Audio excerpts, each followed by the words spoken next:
Hey everyone, it's Karen, and on this episode, I'm going to be talking about the first picker slash what is a picker. So, let's dive right into it, shall we? There is no single first antique picker, as the practice of buying and selling old items is a very old tradition that predates modern media. However, Mike Wolfe is often considered a modern pioneer of the picker. Professional due to his popularization of the hobby on the TV show American Pickers, which premiered in 2010 and introduced a new generation to the practice. Wolfe began picking as a child, a practice he parlayed into a professional career.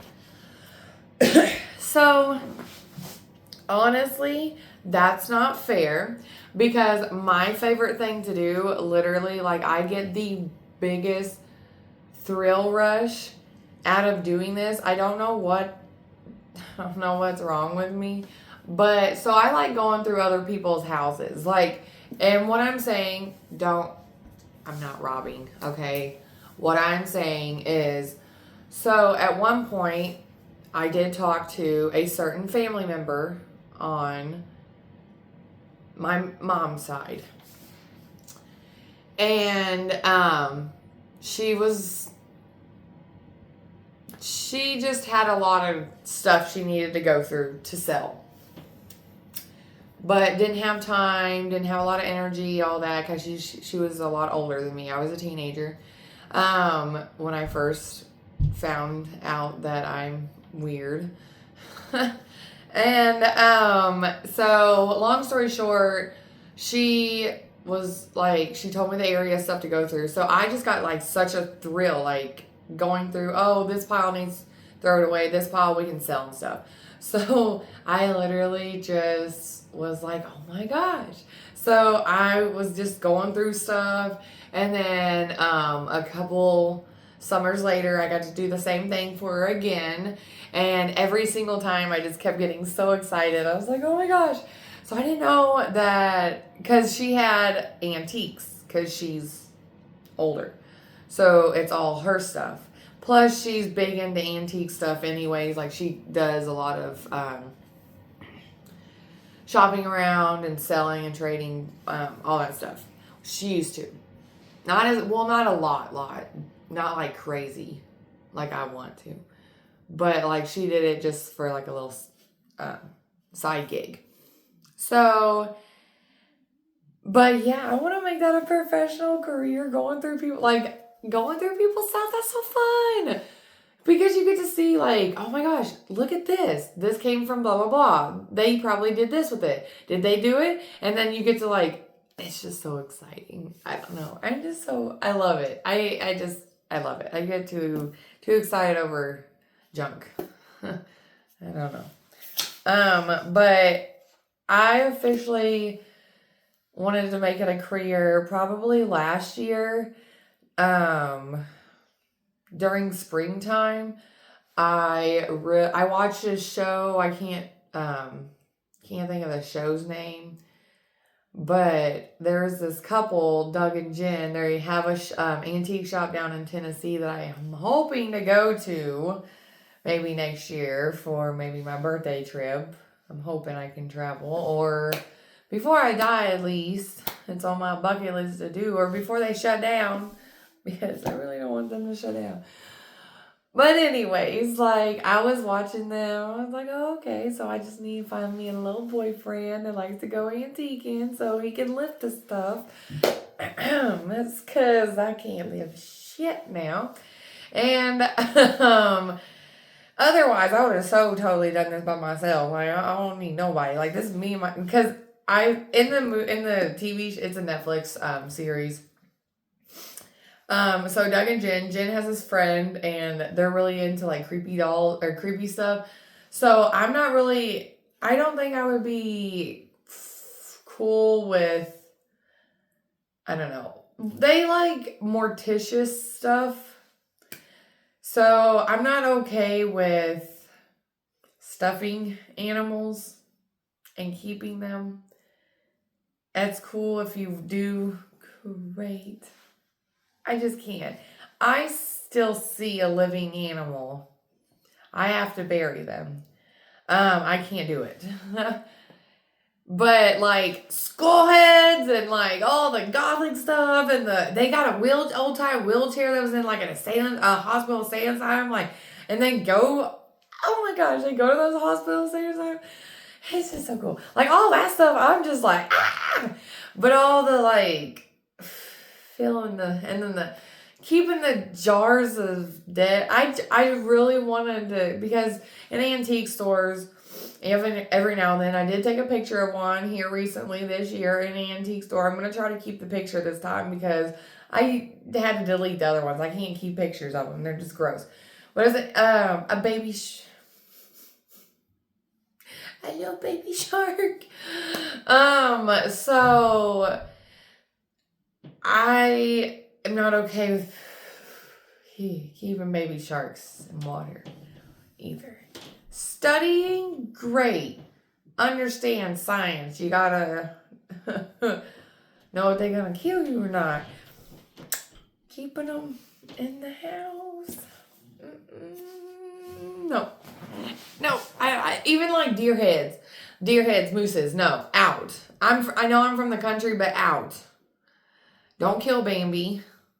Don't kill Bambi in front of me. Just give me the deer jerky that's got hot pepper seasoning spices. That's my favorite kind of deer jerky. But I only get deer jerky from one person because everybody else's I've tried every now and then. No, y'all can't do it the way he did it. So yeah, let's get back to this. I have 4 more points. Historical content. The practice of picking is as old as the existence of antiques and the collectibles themselves. It has been a part of life for centuries, from local peddlers to individuals who scavenged and sold items of value. Modern popularization, Mike Wolfe, is credited with popularizing the concept of professional antique picker on a national level with his show American Pickers. So, I personally, since it brought up again, I don't. If I remember correctly, which sometimes I'm not remembering correctly. If this is the guy that I'm thinking of and the show I'm thinking of, I never watched it. I watched one episode, like 5 minutes of it, and was like, because if I remember correctly, I think this guy's the one that's got an attitude, and I can't handle people with attitudes. Be like Doug and Jen and her group, and that guy, like, so there was actually a group on there. It was 2 guys. They wound up, I think they had a car dealership. Or they dealt with, and they also dealt with cows, I think. Either way, they met up with Doug and Jen. They saw a gas pump, an old time gas pump, and Doug's like, "Oh, I want the gas pump." Well, then Doug was like, "Oh, there's money banks or bunny bands or whatever." So he's like, "I can't even do this. I got to give up." But I think he was pretty much bald. That bald-headed guy that was big, tall, he was freaking rude. I cannot handle people with attitudes. Like, you, just because you think that you better than everybody, "Oh, I got money." I guarantee you I'm going to get money and I'm not going to act your way. I'm actually, after I get myself, my life, everything stabilized, and I have plenty of money left over, I'm helping people. I'm not going to be like, "Oh, I got money," and just like throw stacks. "Oh, you can't have this." "Oh, you want it? Let's compromise. Put this aside. We both want it. Let's go see if we can find something else. I want more than that. Or if I want it, I'll buy it. You can buy it for me. Or I don't know, something like compromise, talk, communicate. People, it's not that hard. But I don't like people with attitudes. I don't. I know I have an attitude, but I have an attitude for a reason. So, just saying.